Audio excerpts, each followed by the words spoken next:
Hey guys, and welcome back to the channel. This is Jeremy. This is Jeremy?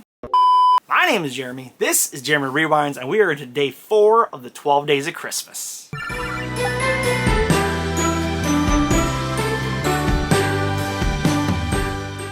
Hey guys, welcome back to the channel. Like I said, if you haven't hit that subscribe button yet, do me a huge favor, hit that subscribe button. You can hit the bell for notifications for when I upload a new video, which is always Sundays and Thursdays of every single week. So I'm doing 2 a week. Through the month of December though, I'm doing the 12 days of Christmas through the first every other day up until Christmas. Then we're going to go back to our normal, regularly scheduled program of every Sunday and Thursday. Today though, we are going over day 4 of the 12 days of Christmas. And I have my cheat sheet right here. In the song, The 12 Days of Christmas, day 4 is 4 calling birds. Now, what does 4 calling birds represent? And in the Bible, the 4 Gospels, Mark, Matthew, Luke, and John. I think that's pretty cool. The 12 Days of Christmas has been one of those songs that we've had for years that we've been singing every holiday season. And yes, there's other funny versions of it. Let's face it. There's the goofy one where the guy's like hanging the lights and all the other stuff. But the original 12 Days of Christmas, to know that the day 4 is basically the representation of the spreading of good joy and news of the Gospels of Matthew, Mark, Luke, and John. That's pretty cool. So let's get into today's pickups of the 12 days of Christmas. All right, so today, if you can't tell from the thumbnail, we are going over VHS. So I was at the Gucci Will, actually local Gucci Will, in Winter Garden. And somebody had donated a whole bunch of Power Ranger VHS. Now, I love the Power Rangers. That was Ninja Turtles, #1, #2, Power Rangers. I don't know, I mean, X-Men, Saturday morning cartoons. Who didn't get down? I think it was about 11:30 in the morning. Usually was when they aired the X-Men. But Power Rangers and Ninja Turtles really hits hard for me. And they have VHS of those. And at this Gucci Will, they had these. Now, these are of different series. This particular one's not series numbered, but there is 5 of these, 1 for every Power Ranger, of course. This one is of the Pink Ranger, good old Kimberly. The Bloom of Doom. Everyone loved Kimberly. And from there, we moved on to, I have 3 of this series, so I'm missing 2 VHS out of this one. The first one, obviously, is Day of the Dumpster. This is the Red Ranger Jason. And again, these are all of the original true Rangers. Not to say that if you like the other Rangers that came along later down the road, that's fine. Awesome, good for you. I'm always going to be the original Rangers. Number 3, this is Food Fight with Billy, the Blue Ranger. And the last one is No Clowning Around. Again, the Pink Ranger here with Kimberly. And so from there, we are missing the Yellow Ranger and the Black Ranger of those ones. And again, of the first one, I'm missing all of them except for obviously Kimberly. Next thing I picked up that was also in the mix that I was like, oh, that's kind of cool, because I already touched on a little bit, is X-Men. I grabbed this one because this I thought was kind of, when I looked it up, this is called Creator's Choice X-Men. And, oh, that was the other thing I noticed on these things. The labels are the colors of the Rangers. So if I slide this open here, the Blue Ranger gets a blue label.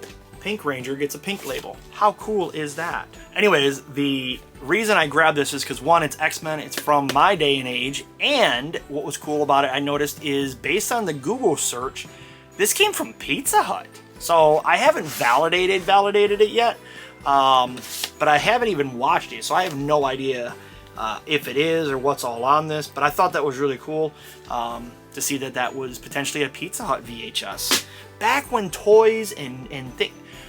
What has happened to the fast food industry? Even Pizza Hut, whether or not you want to call them fast food, doesn't make a difference. Remember the Land Before Time toys, right? The little puppets. They were like nice rubber hand puppets. Those came from Pizza Hut. We used to have big collector cups from McDonald's, like Jurassic Park and Batman and Star Wars. They had these really cool, like, I think it was KFC, had these big top figures to it with that a straw come out of it. We don't see anything like that anymore. It's like nobody wants to invest into it. I don't understand. All right, one that I think should be saved for last, but you're probably not going to be as interested in it as I was. We went, if you haven't seen, Kristen and I did a hoarder video where she went to an estate sale that, I'm sorry, was a hoarder house. and you know when it's a hoarder house. If you think I'm a hoarder, you're absolutely incorrect. Yes, I have a lot of stuff in here, but I collect this stuff. There comes a line variance between collecting and hoarding. I look at this person's house and I'm walking through and I see a box and it's got 15 of the exact same calculator, 10, 20 protractors. It's insane. Everybody has their thing, but there was so much stuff throughout the house. And I was digging in a box. I don't remember what was in the box. It was papers or books or whatever it was. I come across brand new copies, plural, of Elton John's Candle in the Wind. If you guys remember when Princess Diana passed away, I think he released that single, cassette, and CD. I looked him up on eBay. There ain't no value to it, but this person had a bunch of them. Why? Unless, of course, maybe they were saving them for 20 years from now, thinking they were going to be worth a bunch of money. But we all know, you know, some things do go up in value and some things don't go down in value. But it is what it is. But amongst the stuff as I'm rifling through these papers, brand new, factory sealed, The Mask, right there. And where's it at? Yeah, right here on the side of this. I don't know if you can see that or not. The watermark is right here on the side of this. So this is brand new, factory sealed, never opened copy of The Mask. Does it go for a lot? No, I paid like $1 for it. I think it goes for $15, $20.